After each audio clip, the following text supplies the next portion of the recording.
파리 생제르맹 미드필더 이강인이 선발 출전에 맹활약했습니다. PSG는 10일 프랑스 파리 파르크 대 프랭스에서 열린 랭스와의 리그앙 25라운드 맞대결 경기에서 2대2 무승부를 거뒀습니다.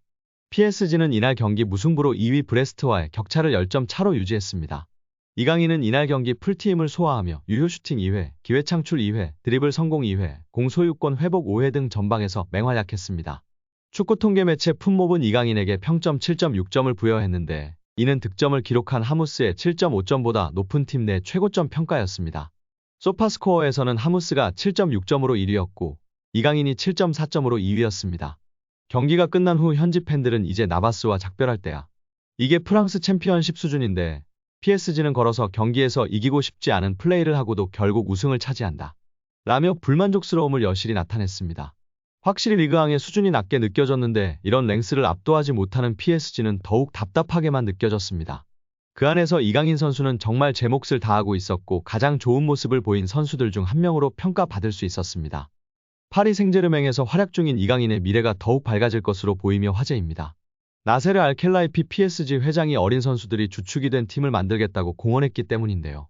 유럽 축구 전문기자 파브리치오 로마노에 따르면 알켈라이피 회장은 우리는 앞으로 6에서 8년 더 함께 뛸 수 있는 팀을 만들고 싶다라며 유럽 축구연맹 챔피언스리그 8강팀 중 가장 어린 팀을 보유하고 있다. UEFA 클럽 랭킹 10위 안에서도 가장 어리다. 정말 자랑스러운 일이다라고 말했습니다.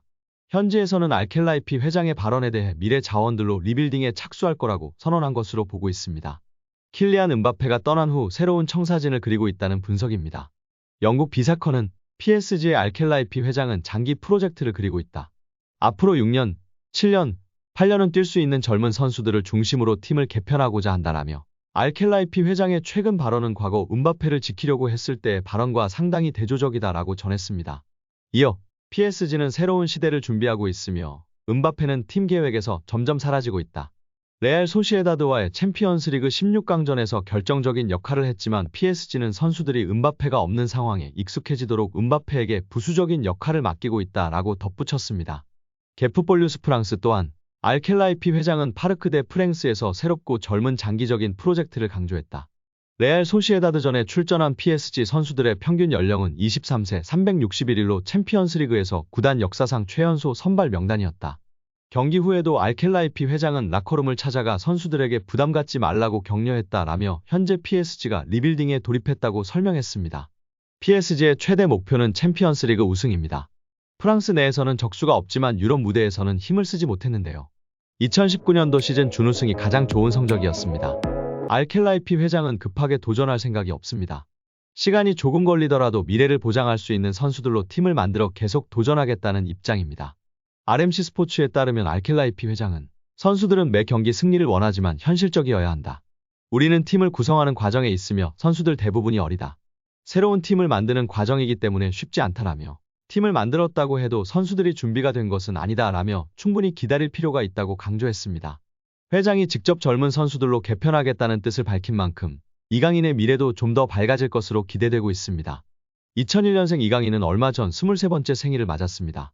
알켈라이피 회장이 언급한 6에서 8년 동안 활약할 수 있는 선수에 부합하는 나이대입니다. 최근 출전 시간이 줄어들기는 했지만 스타드 랭스전서 선발 출전에 풀타임 활약하며 주전 경쟁에서 완전히 밀린 건 아니라는 걸 보여줬습니다. 또한 이날 경기서 가장 돋보이는 활약으로 최고 평점 맹활약을 보여줬습니다. 이강인은 앞서 낭트전 61분, 스타드 렌전 45분, AS 모나코전 5분 출전으로 기회가 점점 줄어들었는데요. 소시에다드전에서도 선발 제외되며 주전 경쟁에 적신호가 켜진 듯 했으나 후반 시작과 함께 교체 출전에 환상적인 패스로 음바페의 골을 도왔습니다. 챔피언스리그 2주의 도움으로 기록되면서 루이스 엘리케 감독의 눈도장을 찍는 등 다시금 클래스를 입증했습니다. 또한 유로 스포르트 역시 음바페가 멀티골을 터뜨리도록 도운 주인공이다. 여러 역할을 할 수 있는 그는 공을 잘 다뤘고 템포를 빠르게 만드는 귀중한 역할을 했다라고 덧붙이며 극찬했습니다. 또한 이강인은 네이마르의 뒤를 잇게 됐습니다. PSG 소식을 전하는 PSG 리포트는 이강인은 2022년 2월 레알 마드리드전에서 어시스트를 기록한 네이마르의 뒤를 이어 2년 만에 처음으로 교체 투입 후 어시스트를 기록한 선수가 됐다라고 밝혔습니다. 교체로 나온 이강인은 강한 임팩트를 남겼는데요. 축구 통계 매체 소파스코어 기준 이강인은 45분을 소화했고 키패스 1회, 패스 성공률 95%, 드리블 성공 1회, 지상 경합 승리 4회, 롱볼 성공 2회 등을 기록했습니다. 은바페의 어시스트를 도왔고 교체로 나온 선수들 중에선 가장 높은 평점인 7.1을 받았습니다. 또한 자신과 교체된 바르콜라의 6.5점보다도 높은 평점을 기록했습니다. 이어진 랭스와의 경기에선 선발에 복귀했습니다. 풀타임을 활약하는 동안 날카로운 패스를 공급하며 팀 공격의 보탬이 됐습니다. 1대1이던 전반 19분 페널티 지역 오른쪽을 치고 들어가다가 왼발 크로스를 날렸습니다.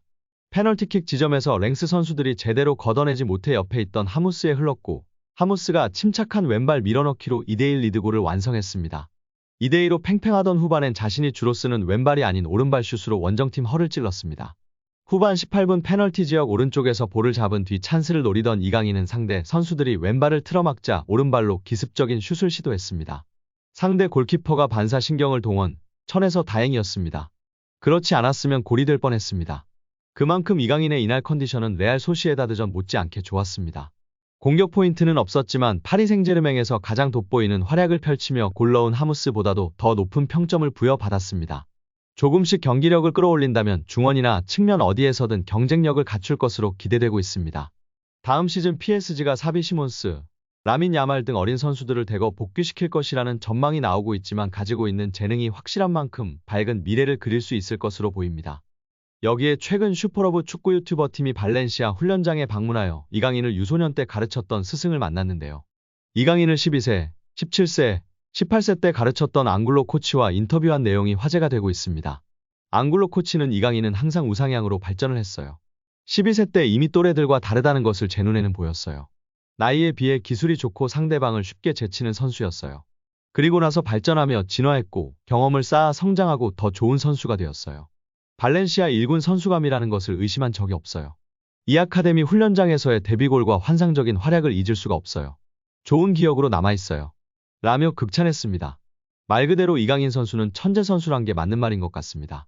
오죽하면 발렌시아 팀 내에서도 항상 나이가 2살 더 많은 형들 팀에서 경기를 항상 업해서 했으니까요. 거기다가 그것도 모자라서 전체 팀에서 유럽팀에서 스카웃하려고 난리법석을 떨었을 뿐 아니라 스페인 국대에서조차 외국인 선수를 영입하려고 국적이민을 시켜려고 했겠습니까? 말 그대로 스페인 축구를 씹어먹은 선수입니다. 그런 선수가 많거나 흔할까요? 강인 선수의 천재성, 잠재성은 많은 레전드들도 인정하고 있는 상황입니다. 비등비등 선수였음 절대 외국인을 이민시키려고 안 했을 겁니다. 아마도 이강인만한 선수는 20년간은 나오기 힘들 것이라고 레전드들이 입을 모으고 있습니다. 손흥민 선수에 이어 세계 축구사에 또 한 번의 역사를 쓸 것으로 기대받고 있는 상황입니다. 예전에 이강인이 터치플레이 채널에서 고 유상철 감독님이랑 얘기한 게 있었는데 유럽 선수들은 기본기는 엉망인데 상대가 압박이 왔을 때 어떻게 대처하는 판단 능력이 빠르다고 하는데요. 왜냐면 스페인 유수는 어릴 때 경기를 많이 뛰고 경기력 위주로 훈련한다고 합니다. 그래서 유럽 스카우터들이 한국 선수들 평가할 때 기술이 좋고 빠르고 기본기도 훌륭한데 전술이의 능력이 떨어진다고 지적하기도 했었습니다. 강인이는 이를 갖추기 위해 외국에서 축구를 해야 한다고 강인이의 부모님들께 적극 권했다고 전해지고 있습니다. 강인이 같은 아이를 본 적이 없어서 방송 후에도 UBFC에서 따로 교육했었고 결국 10살 때 스페인행이 성사되면서 헤어지게 된 것입니다. U20 월드컵 4강 김은중 감독도 우리나라 선수들이 옛날보다 기본기, 개인 능력이 훨씬 앞서고 있으나 특별하지 않은 것은 특징이 없다. 전술이해도 게임 운영 능력과 더불어 개인적 특징이 강해야 한다고 발언하기도 했습니다. 이강인 선수는 스페인에서 게임 운영 능력, 전술이해도 등이 탁월했고 탈압박과 드리블이라는 개인 능력까지 좋아 앞으로가 더욱 기대되는 상황입니다.